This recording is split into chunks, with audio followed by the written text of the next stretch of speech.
A desperate farmer faces the worst drought of his life, but an unexpected event changes everything. In Willow Creek, Tom McAllister struggles against the relentless drought that threatens to destroy his farm and erase generations of history. When a storm emerges, bringing signs of hope, he faces an impossible decision: save his land or sell everything to a large corporation. But an unexpected discovery could change the game.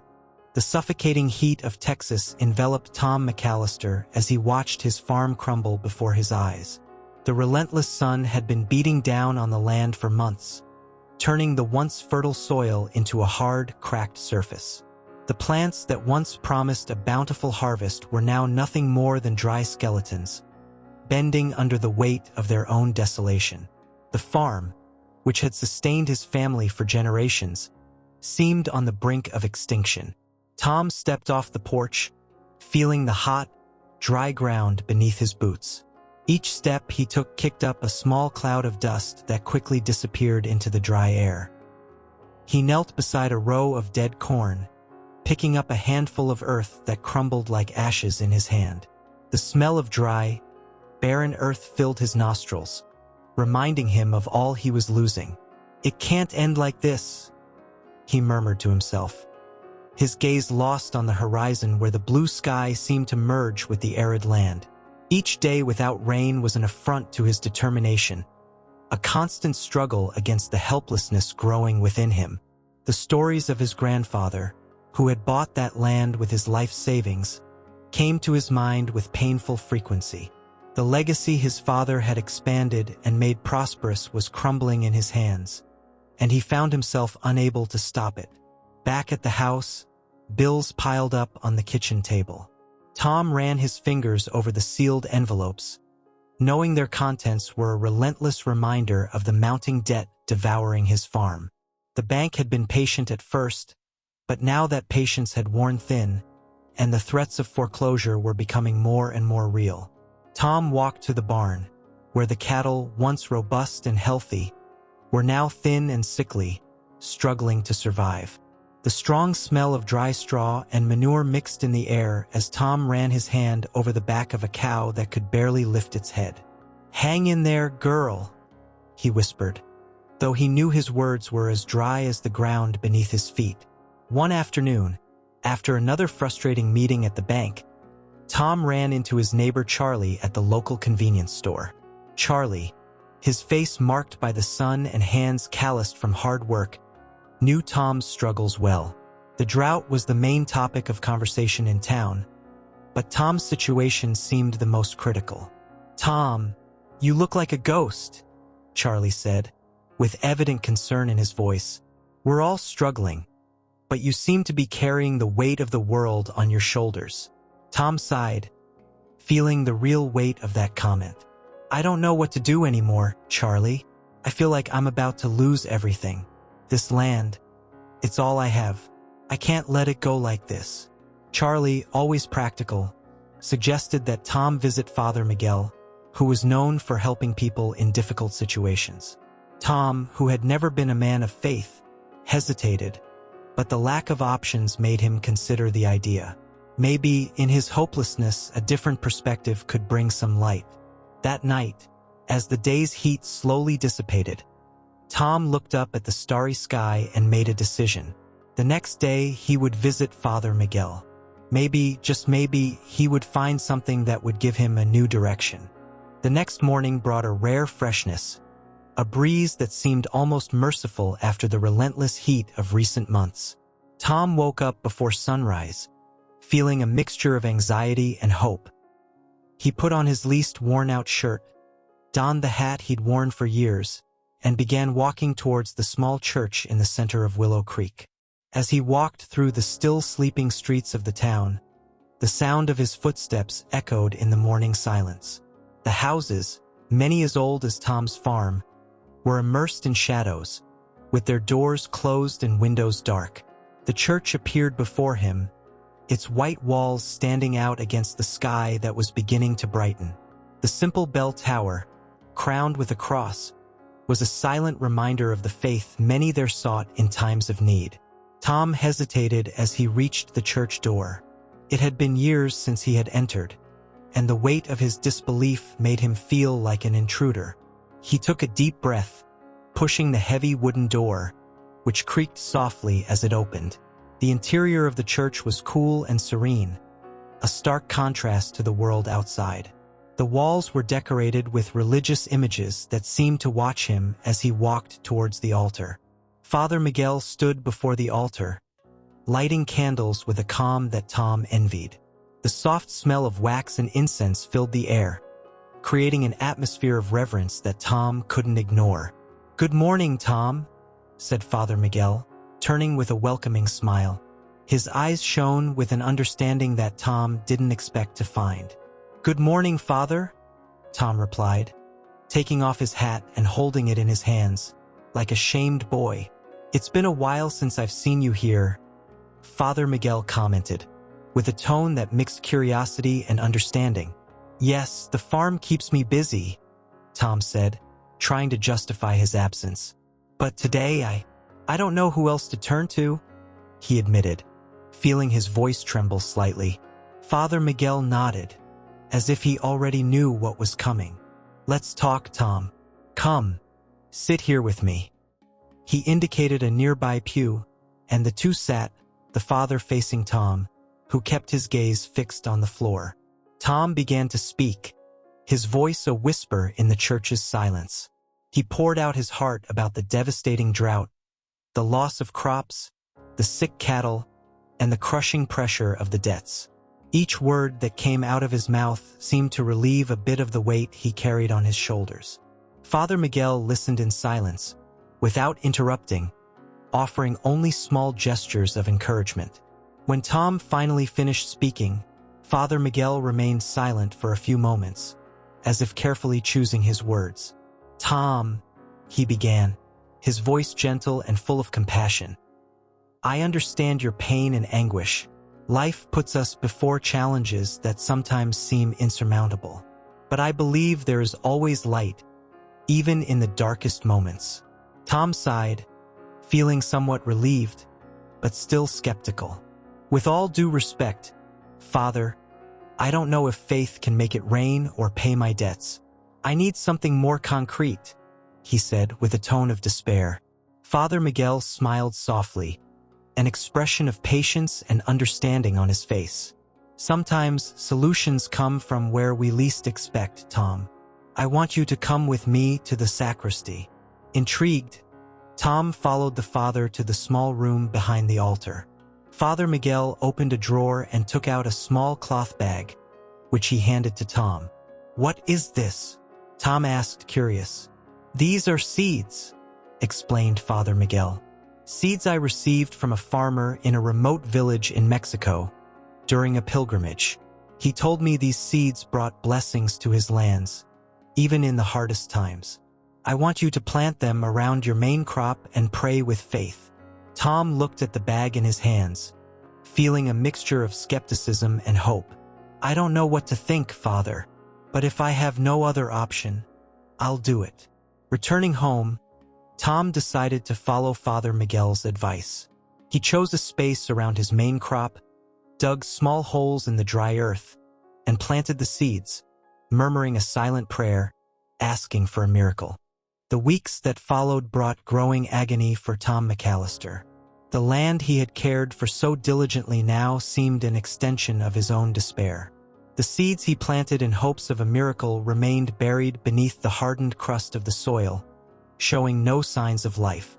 Each morning, Tom would walk to the fields, expecting to see some green sprout, but all he found was the same desolate landscape as before. The sun continued to beat down on the farm, turning the soil into an almost impenetrable surface. The plants that once promised a bountiful harvest were now reduced to a painful memory of what could have been. The corn, which once swayed in the wind like a green sea, was now just a cluster of dry, brittle stalks, bending under the weight of their own death.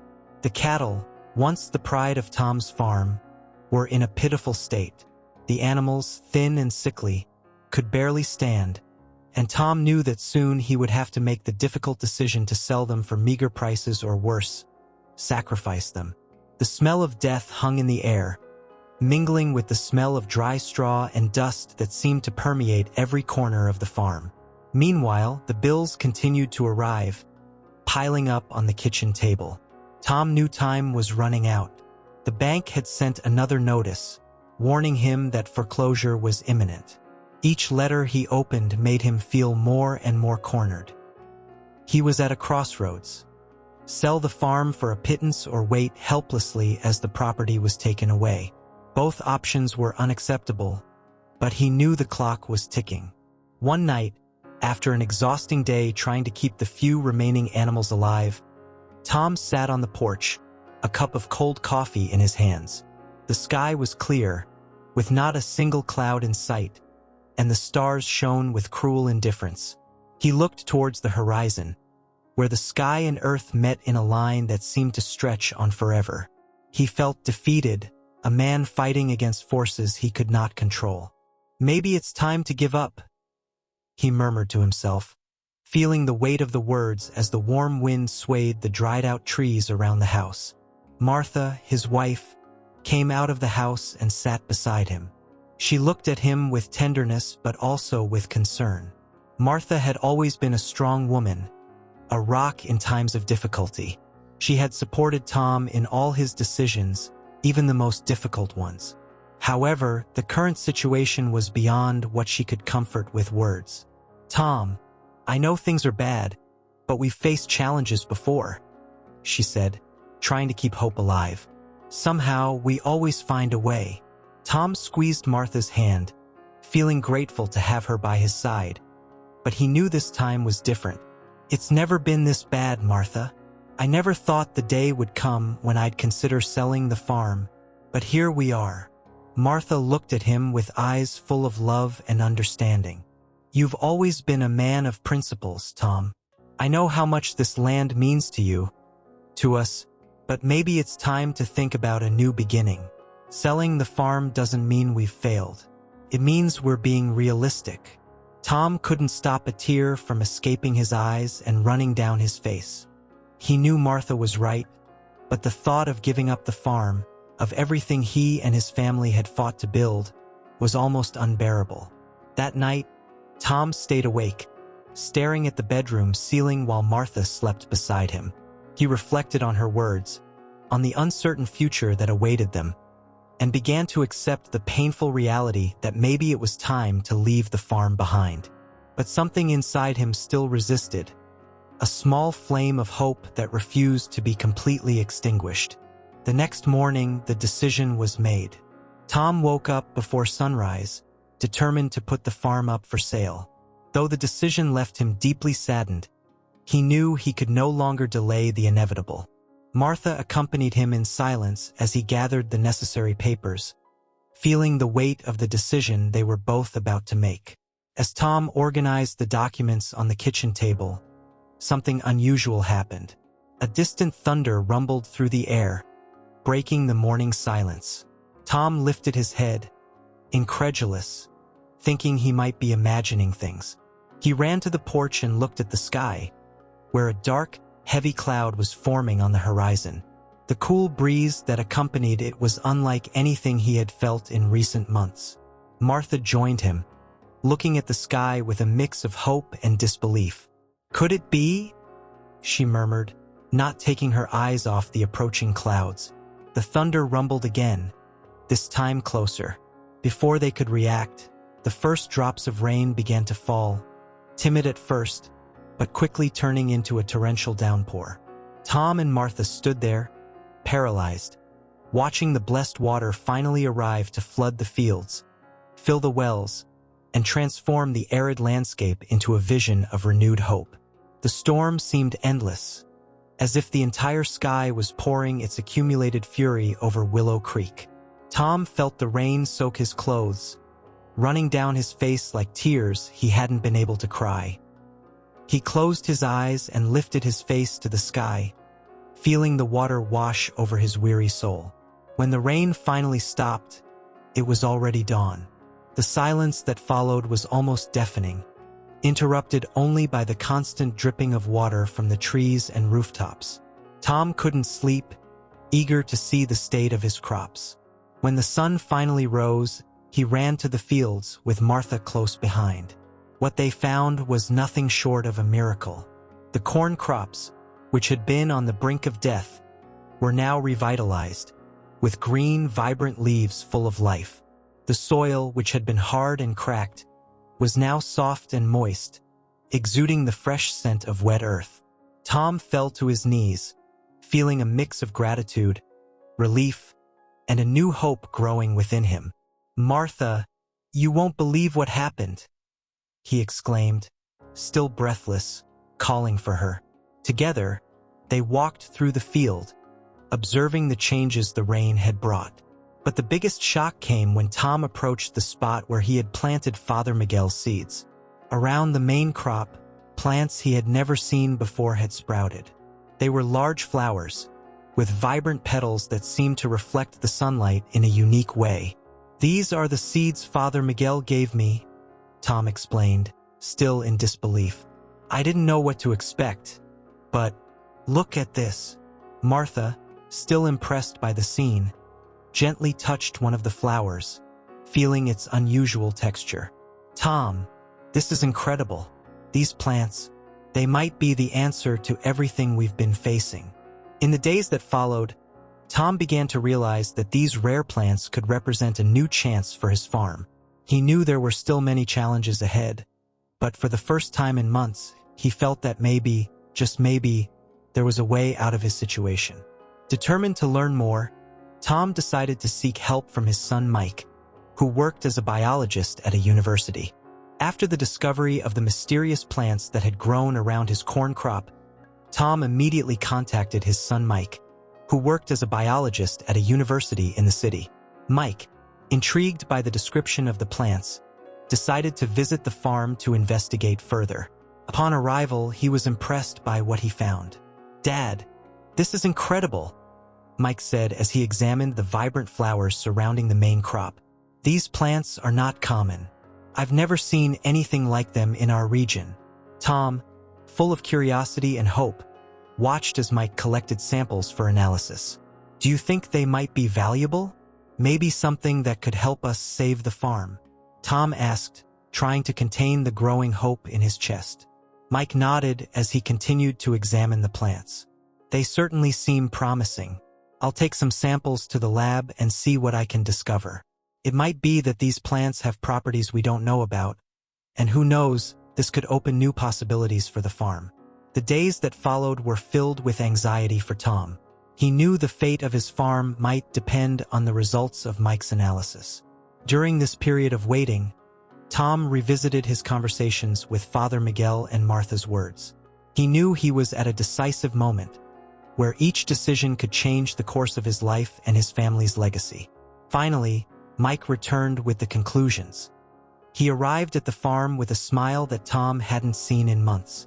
"Dad," Mike began with a gleam in his eyes, "you won't believe this. These plants contain a unique substance that can be used in biofuel production. It's something researchers have been trying to develop for years, and here on your farm, they grew naturally." Tom was speechless.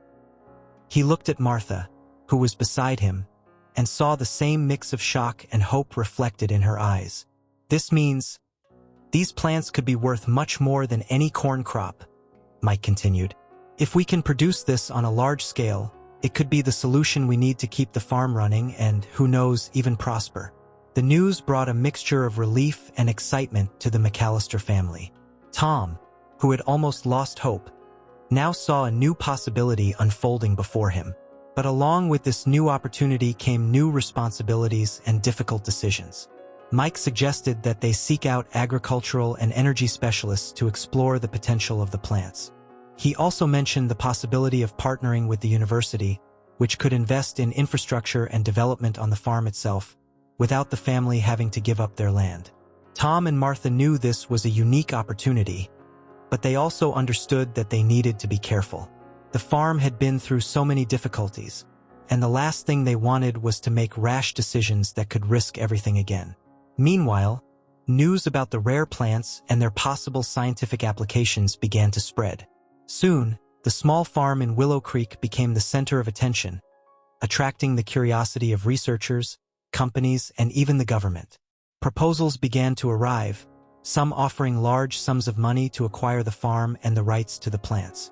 One of the country's largest energy companies, TerraTech, sent a representative to negotiate directly with Tom. The man, dressed in an elegant suit and with a calculated smile, got straight to the point. "Mr. McAllister, TerraTech is willing to pay a significant sum for your farm and the exclusive rights to these plants.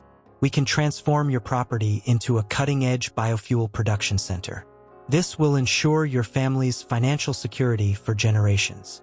Tom took the document the representative handed him but couldn't avoid the discomfort he felt at the thought of selling the farm. He knew the proposal was tempting, but he also knew what it would mean. The farm would no longer be the home his family knew. He remembered Martha's words about the importance of thinking about the future, but something inside him hesitated. Martha noticed her husband's inner conflict and, with her soft yet firm voice, advised him, "Tom, maybe we should think carefully before making any decision. This is a big change." Tom knew the decision he was about to make could change everything, and he needed to be careful. Feeling the weight of responsibility, he decided he needed more time to reflect. The farm, which had been a symbol of struggle and resilience for his family, was now on the brink of a transformation he had never imagined. Tom spent the next few days in deep reflection. The offers he had received were tempting, especially TerraTech's, which offered not only an immediate financial solution but also the promise of a secure future for his family. However, something inside him resisted the idea. Selling the farm would mean giving up a piece of his identity, a legacy his ancestors had built with so much effort. Martha, sensing Tom's internal conflict, continued to support him without pressuring him to make an immediate decision. "Tom, whatever the decision, we'll face it together," she said, with a look full of understanding. Her words were a constant reminder that, no matter what happened, they would still have each other. Tom finally decided he needed to talk to Mike about the university partnership idea. They sat on the farm's porch, watching the sunset as they discussed the possibilities. "Dad, I think this could be a chance to keep the farm alive while also embracing something new," Mike said, encouragingly. "The university is willing to invest in infrastructure and research, and this could bring benefits not only to us but to the entire community." Mike's words echoed in Tom's mind. The university's proposal offered a path that respected the past and embraced the future. It wasn't just a matter of money. It was an opportunity to preserve his family's legacy while also innovating. After much reflection, Tom made his decision. He and Mike organized a meeting with the university representatives. The researchers and administrators were impressed with the potential of the rare plants that had grown on the farm and agreed to establish an agricultural research center on the McAllister property. They offered resources to build laboratories, hire specialists, and ensure the farm could continue its normal operations. The partnership brought new life to the McAllister farm. The research on the rare plants progressed rapidly, and soon it was discovered that the flowers had extraordinary potential for the production of sustainable biofuel, something that could revolutionize the energy industry. In addition, the plants showed promising medicinal properties, attracting even more scientific interest. The presence of the university not only revitalized the farm but also brought benefits to the Willow Creek community. New jobs were created, and the local economy began to recover.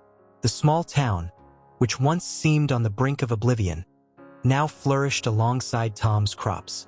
Martha, always involved in farm activities, organized community events to integrate the residents and researchers. The McAllister farm became a symbol of resilience and innovation, a place where tradition and modernity met.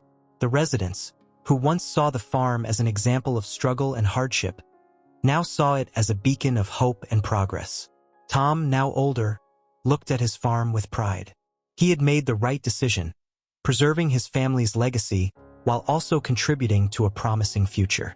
Sitting on the porch with Martha, watching the field bathed in the soft light of sunset, he felt a deep peace, a sense of mission accomplished. "You know, Martha," he said, holding her hand, "I never imagined that such a terrible drought could bring us so many blessings in disguise." Martha smiled, squeezing his hand. Sometimes it takes facing the greatest adversities to find the true path, Tom. And together, we've found a new way to live. With these words, the two remained there in silence, appreciating the tranquility of the moment. The farm, which had faced so many challenges, was now flourishing again, ready for a new chapter in the McAllister family's history.